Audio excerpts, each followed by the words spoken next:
Et puis, sur ce coup, j'ai pris deux exemples de deux pays. Parce que nous avons déjà fait passer Mr. Jackson et Ecclesia, qui nous ont parlé de leur pays. Mr. Jackson depuis Singapour et Ecclesia depuis l'île Maurice. Vous pouvez faire SBLC, toute une lettre de crédit, où vous faites en sorte que la personne qui reçoit la marchandise, le paiement se fait peut-être après 90 jours, 120 jours. Ça veut dire que vous pouvez discuter avec une entreprise. L'entreprise va vous envoyer certaines marchandises. Et dans SBLC, vous demandez une SBLC euh, euh, différée, avec un paiement différé. Et dans ce paiement différé, vous pouvez demander 120 jours, peut-être 90 jours. Généralement, c'est 30, 60, 90. Vous pouvez monter qu'à 180. Ça dépend des relations que vous avez à votre. L'avantage derrière maintenant, c'est que parfois, vous n'avez pas de l'argent. Mais vous avez, par exemple, un bon de commande. Vous avez peut-être un marché déjà acquis. Vous êtes sûr que si la marchandise arrive, vous allez le vendre. Je m'adresse ici aux intermédiaires financiers. C'est le discours qu'ils doivent tenir avec leurs clients. Donc, qu'est-ce qu'on fait? On a par exemple je donne un exemple banal, un entrepreneur qui a gagné un marché de livraison de ciment dans un chantier. Sauf que l'entreprise qui achète le ciment leur dit, on a besoin de voir le ciment pour te faire ton paiement. Et peut-être on va te faire ton paiement 45 jours après avoir vu après la livraison. Ça se fait avec les grandes entreprises, les entreprises dont on est sûr qu'elles peuvent payer. Lui, maintenant, qu'est-ce qu'il fait? Étant donné qu'il n'a pas d'argent pour payer, pour importer le ciment, il peut contacter une entreprise qui peut mettre à sa disposition une SBLC avec collatéral. Ça veut dire que la banque m'a dit, OK, peut-être ta transaction de ciment coûte 1 milliard, je dis n'importe quoi. Et il n'a pas les 1 milliard. Et le fournisseur, lui, il a plutôt besoin d'une garantie qui lui rassure que si la marchandise arrive, il finira par avoir son argent. Vous comprenez que maintenant, de façon rusée, qu'est-ce que l'entrepreneur fait? Il va voir une entreprise qui peut mettre à sa disposition une SBLC, c'est l'équivalent d'1 milliard. Bien que lui n'ayant pas les 1 milliard. Ça fait qu'il prend la SBLC, il met à la disposition du fournisseur. Le fournisseur envoie la marchandise, ça arrive au port. Je vous ai expliqué qu'il y avait des garanties pour payer la douane. Je vous avais expliqué tout ça. On a fait ça le coup de la garantie. La marchandise arrive au port, il prend sa garantie, il va payer la douane, la garantie sur la douane, il prend la garantie, il paye la douane, et une fois que la marchandise est arrivée, il dédouane, il livre à l'entreprise qui doit lui payer après 45 jours. 45 jours plus tard, l'entreprise lui fait le paiement, et lui, qu'est-ce qu'il fait? Il paye le fournisseur. Sauf que le fournisseur, la garantie du fournisseur, c'est la SBLC. Maintenant, lui n'ayant pas 1 milliard, c'est pourquoi on va travailler sur ce coût, comment avoir une SBLC sans collatéral. Sans collatéral, c'est pour dire que dans certains cas, la banque va te demander un collatéral parce qu'ils vont te demander l'équivalent de 100% de la valeur du montant. Et comme on n'a pas les 100%, on n'a pas les 1 milliard, mais les banques vont demander 120%. Comme on n'a pas les 100%, c'est pourquoi on dit, OK, développons une stratégie, travaux pour faire en sorte que derrière, on puisse avoir une SBLC sans collatéral.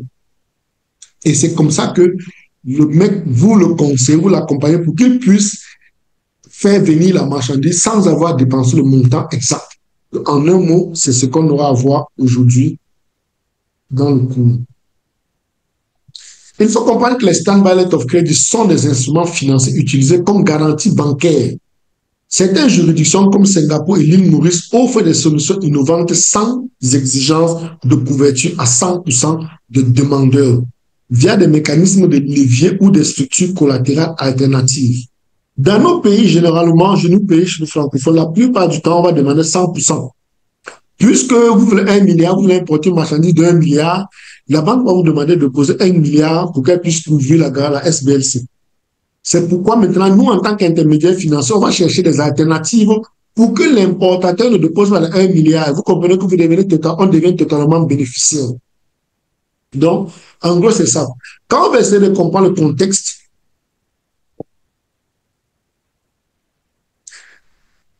lorsqu'on va comprendre le contexte clé qui existe derrière la SBLC, Ce sont des instruments financiers utilisés comme garantie bancaire. Certaines juridictions, comme Singapour, l'île Maurice, oh, je pense que je me suis répété là. Ok, désolé, je me suis répété. Dans de nombreux textes et finances, il est dit que SBLC doit couvrir un paiement et pour cette raison, on demandera à l'émetteur de déposer l'équivalent du montant à couvrir dans un compte bancaire. Dans cet exemple, vous aurez des financiers qui couvrent les SBLC sans demander l'intégralité du montant ou de la valeur faciale, pardon, je dis facile, la valeur faciale de l'instrument. Nous nous focalisons ici sur Singapour et l'île Maurice. Il faut comprendre que lorsqu'on parle de valeur faciale, généralement on va parler de valeur, vous aurez dans certains documents, on parlera de valeur faciale ou valeur nominale. Valeur faciale, c'est le montant inscrit sur la SBLC, le montant de la garantie. C'est dire que si vous avez besoin d'une SBLC 1 milliard, on vous parlera de valeur d'une SBLC de valeur faciale de 1 milliard ou valeur nominale de 1 milliard. Donc c'est un détail important à savoir. Dans ce cours, vous aurez la liste des prestataires financiers, quelques, on ne donne pas toutes, on donne quelques des gens avec qui nous connaissons. Prestataires financiers à Singapour et l'île Maurice pouvant émettre SBLC sans que le demandeur ait besoin de bloquer la totalité des fonds. J'espère que c'est clair. On a un exemple premier qui est des clés qu'il faut rechercher du côté de Singapour. On va aller dans le cas des banques qui émettent des instruments financiers SBLC sans besoin de collatéral. On a DBS, qui est une banque singapourienne, qui a la modalité qui émet des SBLC contre une garantie alternative, actif crédit préapprouvé, sans exigence de cash collatéral à 100%. Préservation de trésorerie grâce à des dépôts de sécurité partiels. L'avantage, le format de SBLC standardisé est reconnu internationalement. Le processus est digitalisé avec le téléchargement des modèles en ligne. Vous comprenez le principe ici. DBS a la possibilité de vous mettre à disposition un instrument financier avec sans besoin de collatéral. Vous comprenez l'importance qu'il y a à avoir une entreprise à Singapour. Parce que vous, en tant qu'entreprise camerounaise, vous allez là-bas le faire, ça ne sera pas évident. Mais quand vous êtes directement installé sur place, vous êtes l'un des clients de la banque DBS, il devient plus facile pour vous d'avoir un instrument financier de type de SBLC sans avoir besoin de ce collatéral à 100%. Derrière, vous pouvez, par exemple, vous créez votre entreprise à Singapour, vous avez votre compte bancaire à Singapour et vous donnez suppléer un mécanisme d'internalisation. Il y a quelqu'un qui a posé une question sur les mines. On en parlera plus tard. Je pense que c'est Kamga qui a posé la question sur les mines. On peut l'utiliser également dans les mines. Mais Kamga, je vais te faire une vidéo typique pour bien expliquer avec les différents schémas à mettre sur pied. Parce que la question de Kamga est simple. Il demande si on peut utiliser une SBLC, on peut utiliser le contrat minier pour lever SBLC sur le marché international. Quand vous lisez, ça aura tendance à dire oui. Mais ce que c'est un oui qui est profond. Il faut expliquer. Donc, je ferai une vidéo pour mieux vous expliquer. OK. Donc, vous avez compris le principe ici avec la Singapour, vous pouvez le faire. Maintenant, on arrive avec Overseas China, OCBC. C'est aussi une grosse banque singapourienne. Elle offre des SBS avec garantie alternative, titres, métaux précieux. Vous comprenez le principe? Donc, les mecs sont tellement en avance sur le temps que, il te dit, si tu as même le diamant, tu as besoin tu as un instrument financier, tu veux peut-être 1 milliard, tu as un diamant, pas forcément qui vaut 1 milliard, qui a une certaine valeur, que tu peux mettre à disposition. On peut prendre ça en garantie et on te donne une SBLC sans collatéral. Tu vas faire ta transaction. Après, tu viens, tu reçois, tu récupères ton bien, tu payes notre argent avec notre commission et puis tout le monde est gagnant. Vous comprenez comment les gars sont tellement en avance. Pendant qu'ils sont, on va te demander d'aller mettre titre foncier. Parfois, on te demande de venir mettre l'équivalent du montant. Comme si tu avais l'équivalent du montant, tu n'es pas parti faire ta transaction directement. Donc, vous vous demandez ce qui se passe, même si les gens sont plutôt comme idiots. J'ai une transaction d'1 milliard. Mon fournisseur me demande 1 milliard. Il faut absolument, mon banquier me demande de déposer l'équivalent 1 milliard pour qu'il donne la garantie. Mais quel est son rôle finalement? Je paye la transaction, je paye directement et quitte dans le problème. Parce que quand il prend encore, quand il arrive avec la garantie, il y a les commissions qu'on doit lui reverser. Mais je fais ma transaction directement, je passe en fait. Et c'est pourquoi vous comprenez comment ces gens ont compris, sont tellement en avance qu'ils comprennent que ce n'est pas nécessaire de demander l'équivalent de la valeur faciale à la personne. Il vous dit, viens avec un montant quelconque. Par la suite, vous allez comprendre. Viens avec un montant quelconque et puis nous, maintenant, on va couvrir l'équivalent facial. Ça peut être facilité des transactions. C'est pourquoi ils seront toujours en avance. Ils seront toujours en avance. On va l'expliquer plus tard, plus haut que l'USBC, généralement, c'est un an, un jour.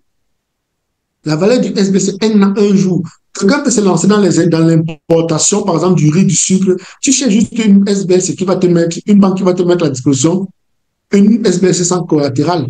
Et ça devient avantageux pour nous, pour ceux qui sont à Singapour, par exemple.